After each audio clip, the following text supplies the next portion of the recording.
All right, everybody, we are going to do a overview of Module 6. I'm going to try to keep this brief, but please reach out, email if you have any questions. So as we're jumping into Module 6, I want you to keep in mind that what we're doing is we are preparing for our midterm. Our midterm for this class is, as it states here, a lesson plan. And it has to be a literacy-based lesson plan. And so I start preparing for it in Module 6. Module 7, we use that time to do a peer review and troubleshoot. And then Module 8 is where you actually turn it in. But it's something that I don't want to rush the process, which is why I break it up over several modules, because it is such an important process. So let's go ahead and jump in and look at these objectives. The student will design a secondary content-specific lesson plan using the McNeese University lesson plan template, which uses high-leverage literacy integration strategies to engage and support learners as they study an anchor text. The student will compose a one-page class profile, and then the student will compose a one-page reflection. And I'm going to show you a sample of all of these. I've provided it here in the lesson for you. Additionally, it's now time to turn in your first batch. So ideally, it's half of those observation hours. So you're going to correctly submit 7 to 8 hours of documented observation and field experience. And then you're going to script and analyze 3 to 4 hours and submit them for peer and instructor review. And again, I'm going to show you how to do that. Our essential questions that we want to be examining for this unit are: what literacy integration practices would be most beneficial to my students? How can I plan a lesson plan to scaffold student learning? And how do teachers use literacy integration practices to support student outcomes? So for the midterm, the literacy lesson plan, you're going to use resources that I've provided below to write a one-day lesson plan. And when I say one day, we're meaning one class period in secondary. That's about a 45 to 60-minute class period, depending on what your field placement is. Some of them are about 40, 45 minutes. Some of them might be 50 minutes, but typically that's about how long they are. Occasionally, you may have block scheduling, which is like an hour and a half, and that's fine. You can do that as well if that's what your field placement provides. It's going to be in your specific content area that you've been placed in the field, and it's going to have a corresponding class profile and lesson plan reflection. Ideally, you should collaborate with your field placement teacher to decide on a lesson that you can teach to a field placement class any day between the target of March 14th and April 8th. So when you're talking with your field placement teacher about what would be a good lesson, they're going to know what they're doing between March 15th and April 8th. They're going to be able to help you decide on a good week, a good day, and you're going to be looking at their curriculum and planning together. So I'm going to give you some links to curriculum in this unit, but that is not exhaustive. Your field placement teachers have the curriculum that you are supposed to be using in the classroom, and you should be using that to design this lesson. Next class period, I'm actually going to walk you through this process of how you're going to teach this and video yourself in the field and then upload it. Next class period, you're going to bring a rough draft. And if you are an online student, you're going to submit when I say bring, actually it's for everybody, not just online students. You're going to actually submit it to a forum, the rough draft of your lesson plan. And it is rough. We understand that. This is your workshopping week. You're not going to be graded for correction here, but this is where you're going to get some feedback and direction from peers and from me. And then your lesson plan, class profile, and reflection needs to be submitted Monday, March 7th. And that's actually going to be in Module 8, which we'll talk about a little bit later, 2 weeks. You will be using the VIA portal. Sorry, that was my dog. Also called the Watermark portal, to upload your lesson plan.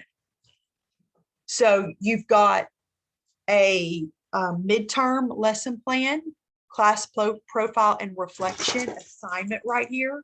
And then you have the midterm scoring rubric. So I'm going to go ahead and open this up. These are your actual assignments. Oh, looks like I need to do an update. Sorry about that. Should have had these up for us. So this is the actual assignment. I'm going to show you the rubric and then a sample. So we just went over these criteria, and I've given you these resources. You're going to see that all of these resources are provided for you here. And I put them in the order that you will need them in the lesson plan. And then I've broken down the scoring right here, but I've also provided a rubric for you.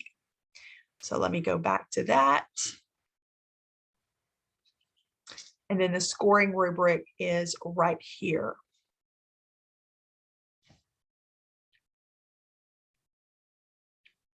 And again, I'm going to show you a sample of lesson plan, class profile, and reflection, all of that.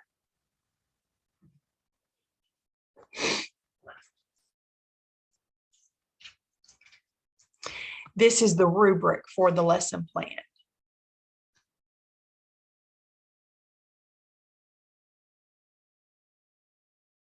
And this is for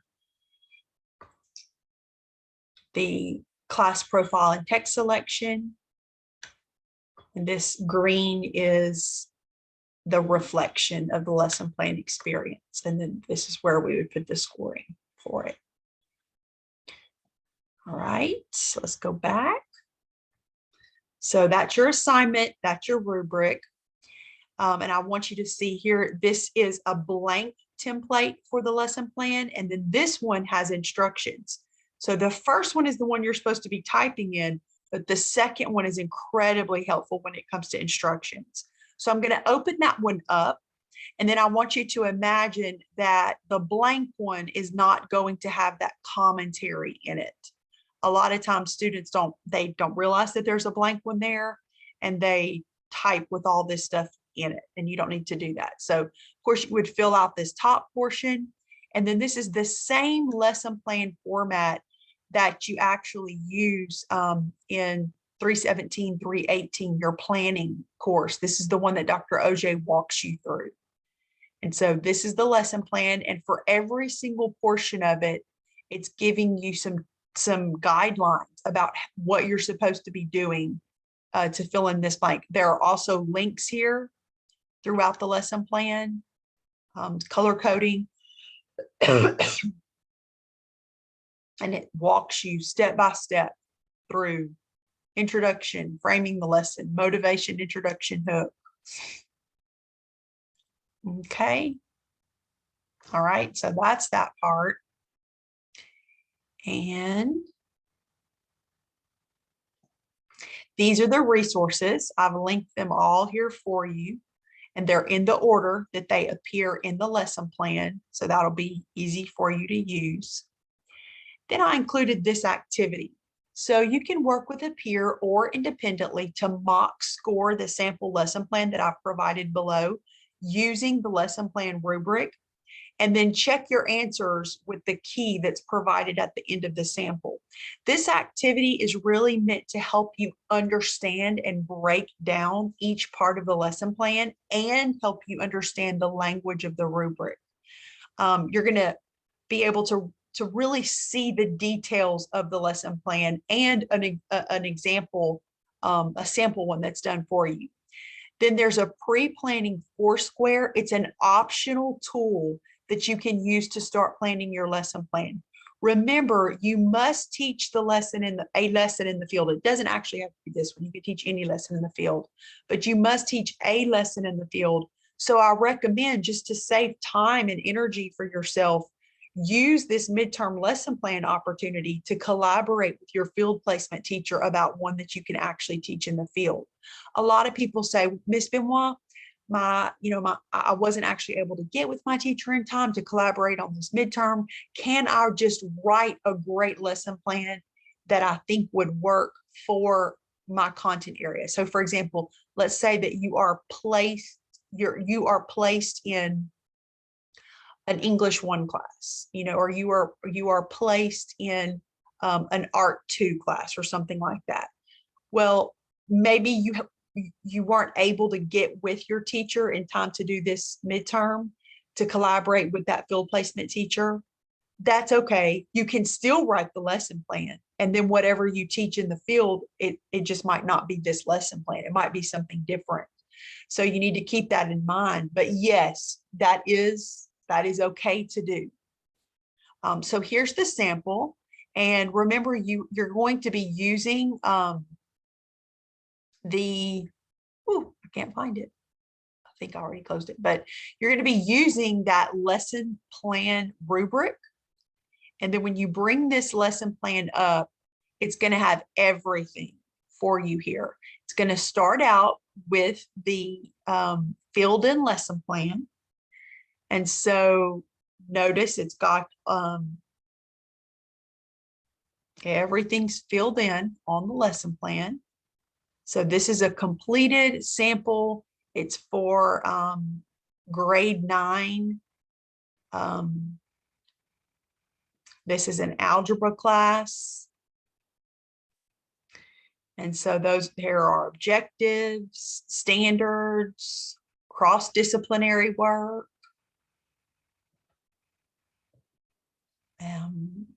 And so if you continue scrolling down, and so you should have the rubric up and be mock scoring. So grade this student on each component of the lesson plan rubric. And then when you get to the bottom of the lesson plan, here is the essay of the class profile and the text selection. So this is the teacher candidate, the one who wrote the lesson plan.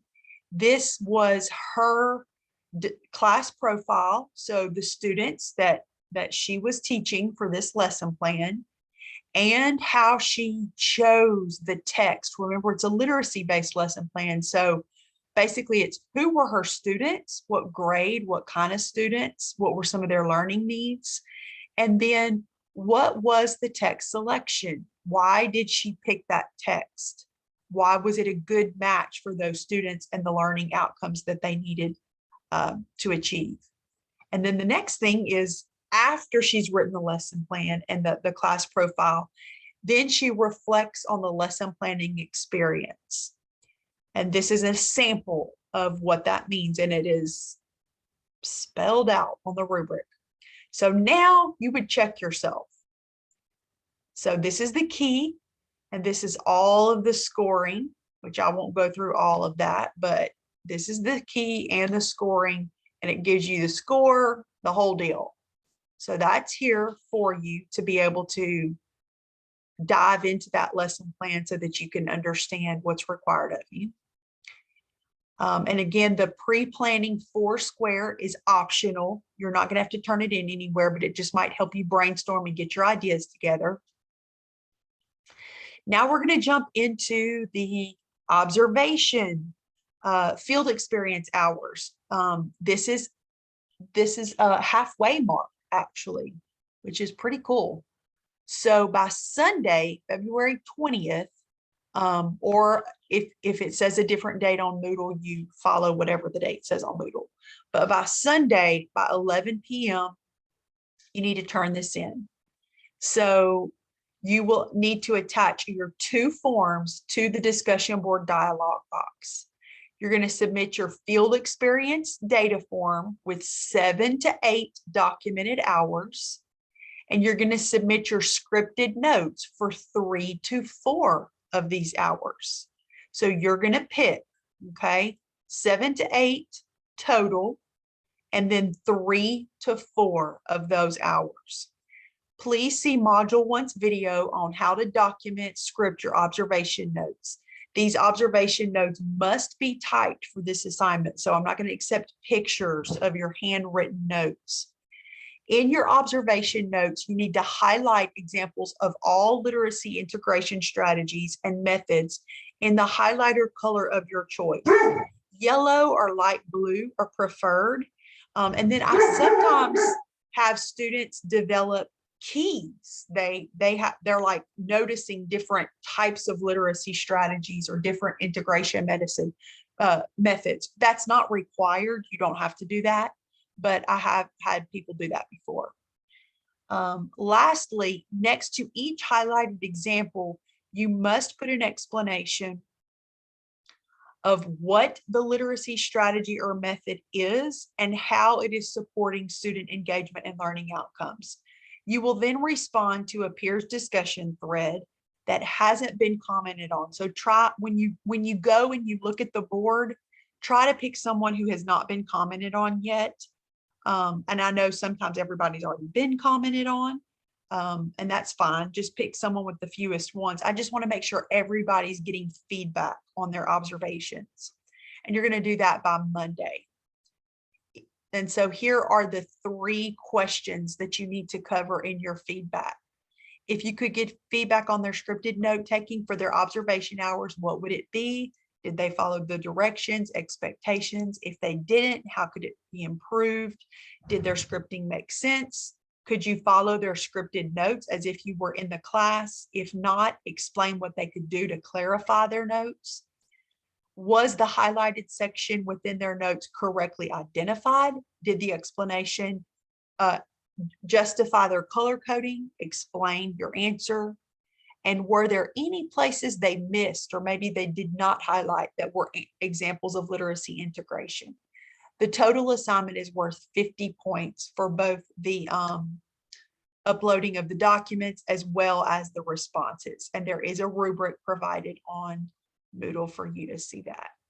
And so that takes care of the observation. That's our first one. So a nice halfway mark for us. And as we exit this, I want you to keep in mind that lesson planning is a critical skill to support and organize student learning. Additionally, we must strategically implement literacy integration strategies and methods to scaffold the learning process. This midterm assessment gives you the opportunity to refine those skills and apply them to your specific content area. So here are your assignments. You're going to submit your observation hours and field experiences to the discussion board and then respond to a peer. That needs to be done by Sunday and Monday. The lesson plan rough draft, that's going to be due next week, next class period. You're going to need to upload it and you're going to get some peer feedback on that. So, and it is okay if it's not done. That it is truly a rough draft. You do need to use the template though. Stay on top of the literacy strategy mini lessons. So don't forget about those. Some of your peers have been uploading some fantastic strategies that you possibly can implement in your lesson plan. So it would be a great idea. Make sure that you include those for your consideration. If it's your week to present, please make sure you upload your presentation, and everyone else needs to view the presentations and leave commentary and feedback about those presentations. Remember, these are all found in the resources section. So very quickly, I'm just going to go back up and we're in resources at the very top. Literacy strategies mini lessons are right here. And then this presentation portal is where you will either upload your presentation or this is where you will come to give your peers feedback. So thank you so much for letting me talk to you this week about starting our midterm, and don't hesitate to reach out if you have any questions.